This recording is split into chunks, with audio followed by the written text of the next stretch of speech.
I think the more interesting aspect of Star Wars The Rise of Skywalker as of right now is, of course, the interaction between both Rey and Kylo Ren and exactly what that's going to look like on the big screen and how it's going to be executed by director J.J. Abrams. This is Mike Zero. Make sure to subscribe if you're new to the channel for future Star Wars content. So what's really intriguing about this film is that we do know that J.J. Abrams is going to be doing something very special for the characters of Rey and Kylo Ren, as well as introducing new Force powers into this film that fans have never seen before on the big screen in Star Wars film history.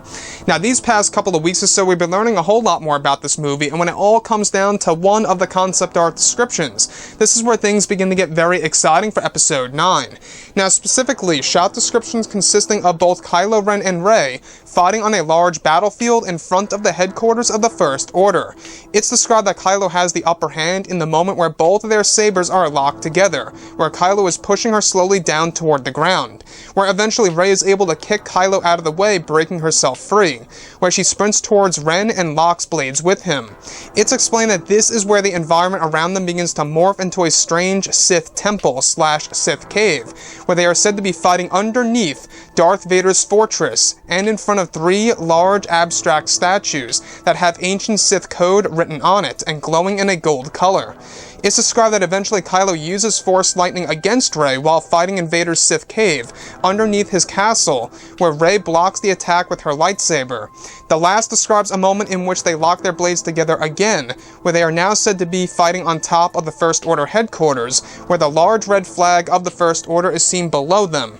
So let's go over a couple of parts about this. Now, we do know that there is going to be a lot of elements of Darth Vader that will be used in Episode 9 in order to really make him a figurative ghost, if you will, by JJ, George Lucas, and even Chris Terrio. I want to go over this Sith cave, and we actually learned a little bit more about this in the recent comics in 2018, the Darth Vader comics to be exact, especially everything attached to Lord Momin and everything. So what I like about this Sith cave is that we've never actually seen this before on film. Yes, we got Darth Vader's castle in Rogue One.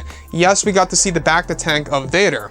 But the one part of that general area that we never got to see was the Sith cave of Vader himself that resides underneath the surface of his castle. So underneath, there's actually said to be a lot of ancient secrets to the Sith, and of course to other things related to the dark side of the Force. Now, both Rey and Kylo Ren are said to start off fighting on the battlefield of the First Order, where eventually they lock their blades together and are transported to Darth Vader's Sith cave. And in this cave, it's described that there are 3 abstract statues with ancient Sith code written on it that glows in a gold color.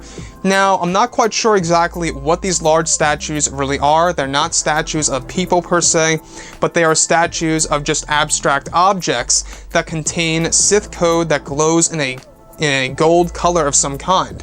Now, that really does speak volumes because we actually seen something like that in Star Wars Legends, and they are now transferring that over into Star Wars Episode 9 by JJ. Now, the thing about this is that we do know that they are trying to explore more of Vader's past and environments and locations that are connected to Vader, and to somehow implement that into The Rise of Skywalker. And this by far really does indeed top the list of making it by far one of the more interesting areas that both Kylo Ren and Rey are going to fight in. Now again, a lot of people have mixed reactions on the flash fights. You know, a lot of people are not quite sure exactly, you know, whether or not that's a good idea, because it's really altering how lightsabers are done and used in a Star Wars film. This is basically, you know, using the concept of, you know, force bonds and flashbacks and flash forwards and mixing that in with lightsaber duels. And a lot of people are expressing their concern about that, and I can understand that. But I think that at the end of the day, this really is going to be a good choice by J.J. Abrams. It's going to be a thing that allows fans to really go through key elements of the Skywalker saga and remember, you know, certain locations from the prequels and the originals, and even new locations that fans never got to see that both Rey and Kylo Ren are going to fight in. Now, this saber fight is said to be a very rapid fight, meaning it's going to be very fast-paced with a lot of prequel trilogy choreography.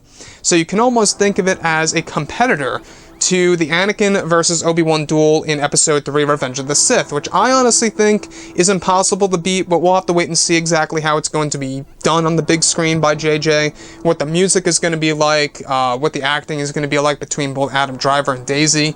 I think that it really does hold potential, the fact that they are going to other moments and other, areas that we have never seen before.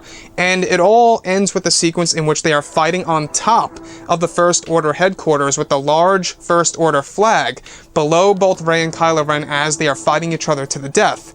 So you can really see that this movie really is going to get very dark within the third act of Episode 9, where it's somewhat lighthearted in the first act and begins to darken in the second, and the third act it's going to be very grim. So we'll have to wait and see exactly what that's going to be like. Anyways, guys, drop a comment below. Let me know what you think about all of this in the comments, and if you guys did enjoy the content for today, do make sure to drop a thumbs up on this video to support the channel. I thank you all so very much for the kind support, and I'll catch you guys next time.